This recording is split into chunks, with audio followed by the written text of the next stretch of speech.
With people switching jobs a lot more than they used to, companies have a lot fewer of those kinds of employees who have been there for a long time. With that, and when Dave, with 30 years of experience in the company, retires in a few weeks, your team will lose 30 years of knowledge on how to tackle unique problems and apply solutions to the large variety of challenges you may face. So with everyone on the team only having been there for 1, 2, 5 years, what happens to those dusty methodologies that no one remembers anymore? And how do you actually find solutions to problems?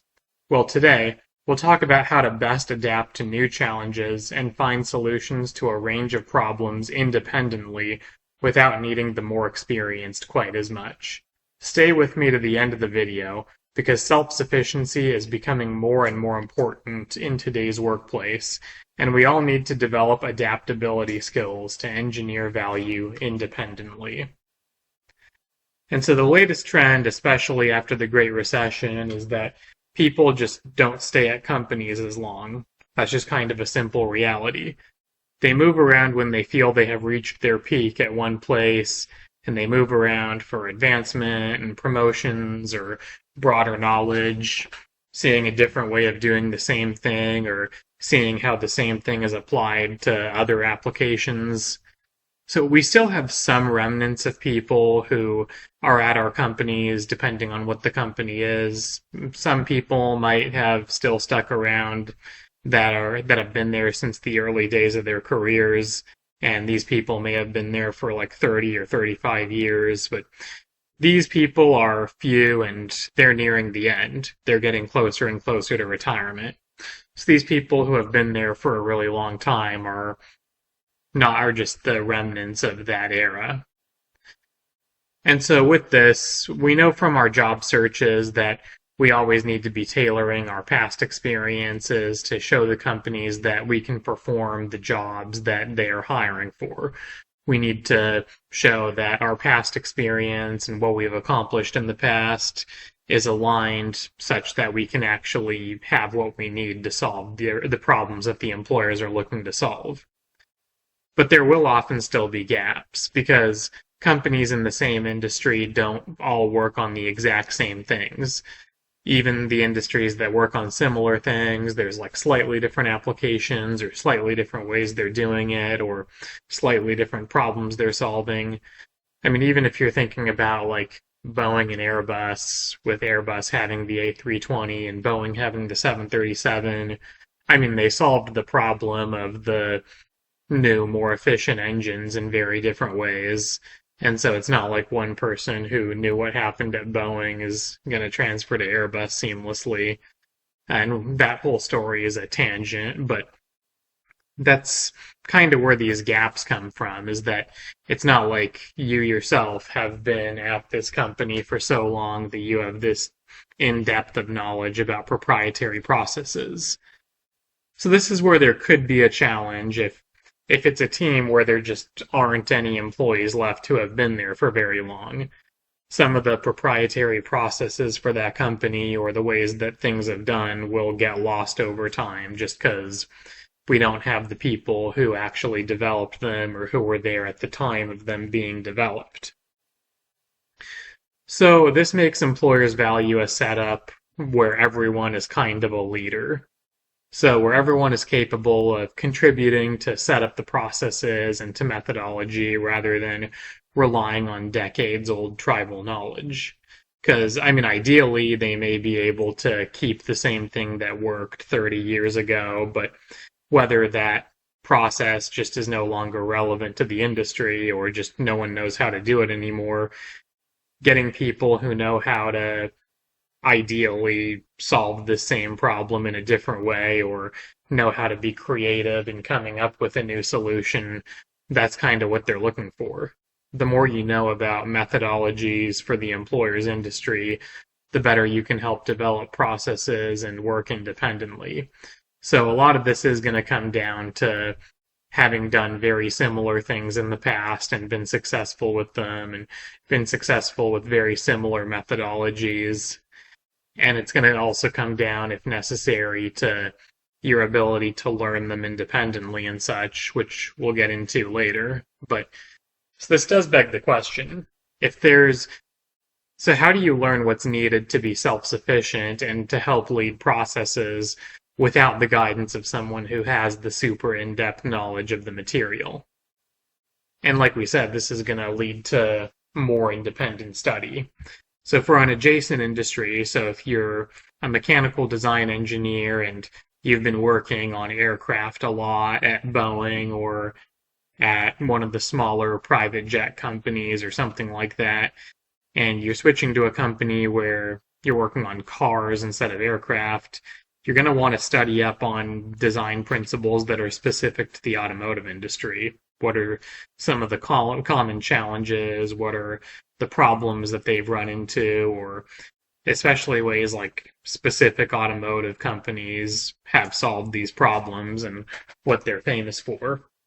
And this could be accomplished by brushing up your old textbooks that may have had answers to relevant questions, or just finding information on the internet. It's pretty much everywhere, because a lot of people have seen this kind of thing before, and it's just a matter of getting yourself up to speed with some of these nuances. Or if you're switching to an industry that's similar to what you already did, you may bring some value in having a different perspective on a problem that was solved at your previous company that your new company might actually be not entirely sure what to do about, but your previous company had a solid process that worked well.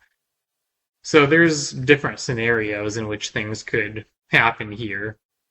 But in terms of independent study, like, although we don't have as many options for getting help from more experienced people, they still exist. We just don't have as many options. But although we don't have as many options for more experienced people, independent study has never been easier with the help of AI. You have essentially endless amount of questions that you can ask AI, even in basic versions of it.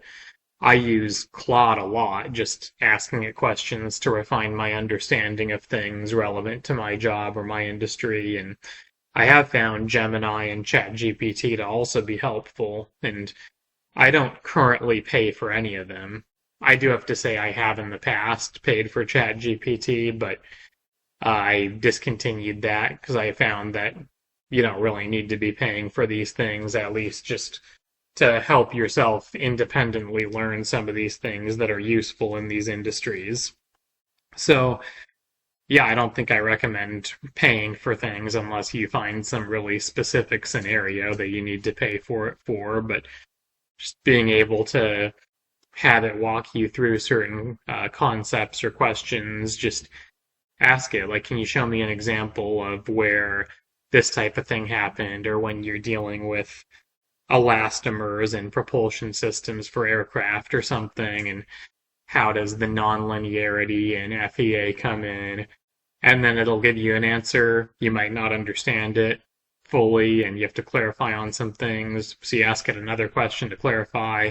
It'll help you with that, and so on. Like, it is honestly like pretty close to just having an all-knowing professor that is helpful in helping you understand things and doesn't mind how many questions you ask it. I mean, this is almost seems like sci-fi stuff that I'm saying, and sounds like I'm idealizing it. And by no means am I saying like AI is solving all our problems now, which that's kind of scary. But for the case of independent study, it can be an extremely useful tool.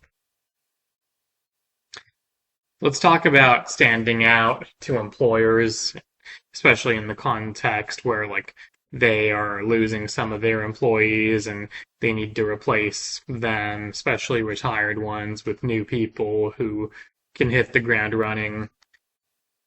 You're going to want to make yourself show that they can really depend on you, and they can depend on you more and more without all these senior level people or people who have been there for decades who they're now losing.